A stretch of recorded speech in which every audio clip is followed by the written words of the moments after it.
Isang magandang araw mga kakambing. Gusto mo bang pasukin ang pag-aalaga ng kambing? Ano ba dapat nating malaman bago po tayo mag-engage po sa goat racing?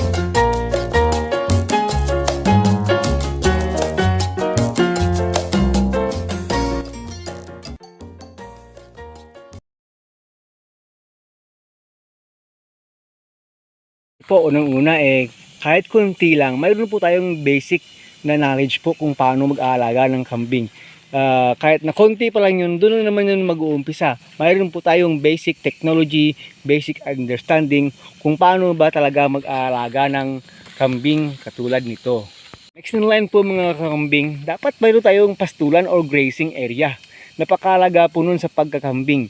Hindi pwedeng hanggang kailan ay naka-cage lang ang ating kambing, lalo na po pag native goats. Mayroon po talaga dapat tayong grazing area or pastulan na enough po para sa number of heads ng ating mga kambing.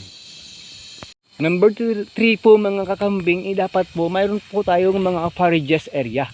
Mga tanim na talagang kinakain ng ating kambing na ating nang inaalagaan at naitanim na po. Gaya po ng mga napier grass, tricanthera, indigofera, at lahat po halos lahat ng mga leguminous plant na kailangan ng ating mga kambing.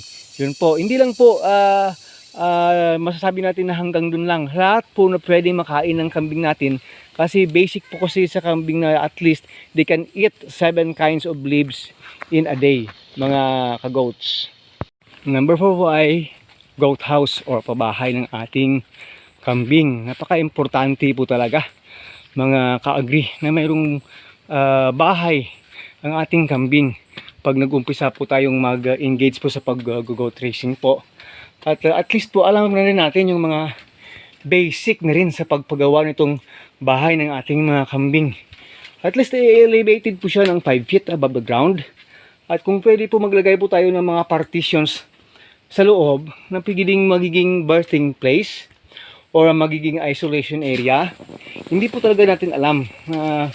Minsan po talaga may mga bullies na mga kambing. Kaya dapat nakaseparate po sila.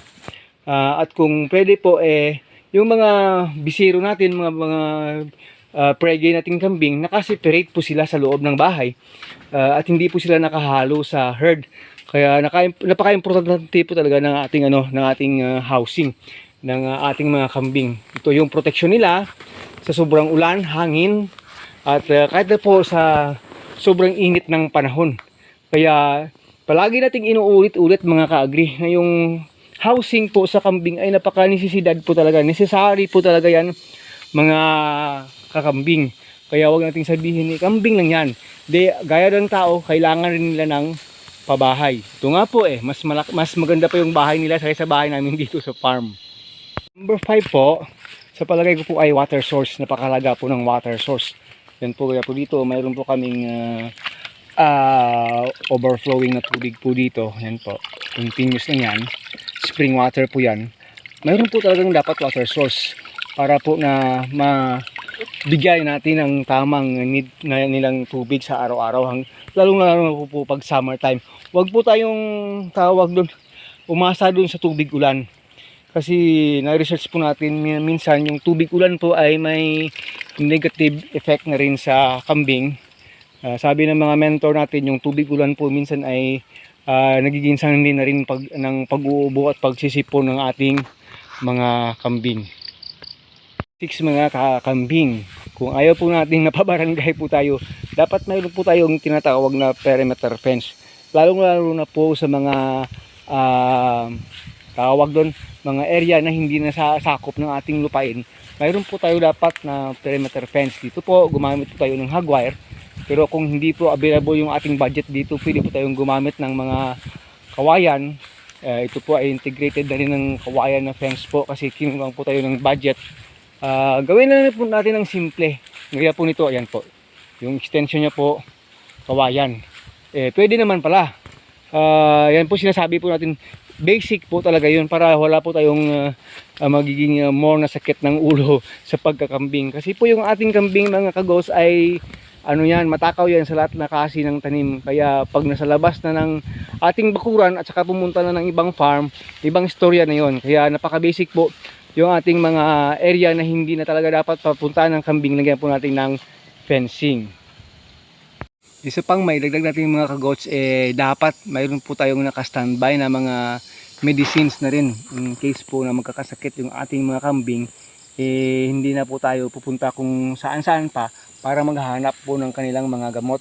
Lalo na po sa mga gamot sa pagtatae, sa pag-uubo, sipon, injury, may gamot po doon. Magtanong po tayo sa ating mga veterinaryo at saka sa mga mentor natin na may alam talaga sa pagkakambing kung anong dapat nating gawin. Kaya yun po, marami pa tayong idadagdag dito po mga ka-agri. Kaso lang ayaw nating masyadong maging mahaba itong ating video sa ngayon kasi gusto lang natin maibigay sa inyo yung basic understanding, basic knowledge po kung ano ba dapat before we engage in goat racing. Ano ba dapat una alam natin. Sige po, maraming salamat po. Hindi po tayo magtatagal. This is your friend Agritechnics TV. Sana po ay may natutunan po kayo sa ating video ngayong araw.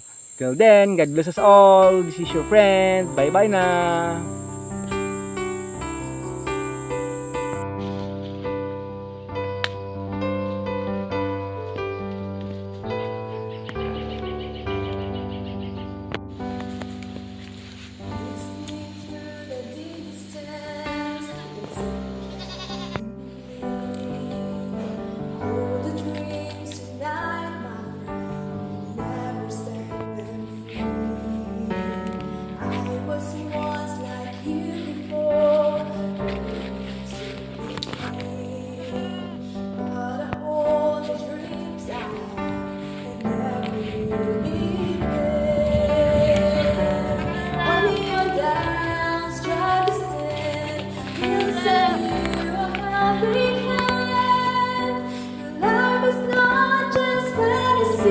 All the dreams and be apart. Don't give up, never stop.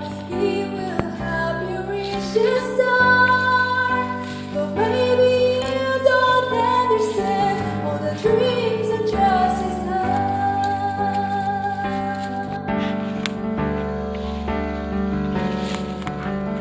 Dark storm on the horizon.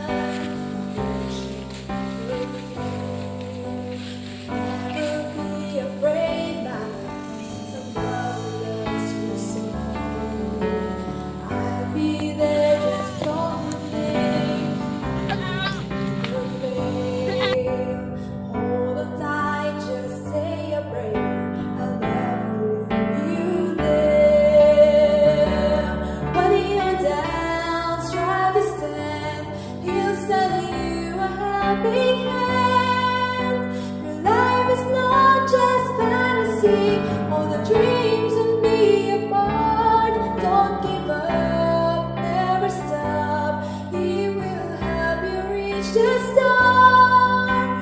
Though maybe you don't understand all the dreams and trust His love. All the dreams and never let it go away. The very things you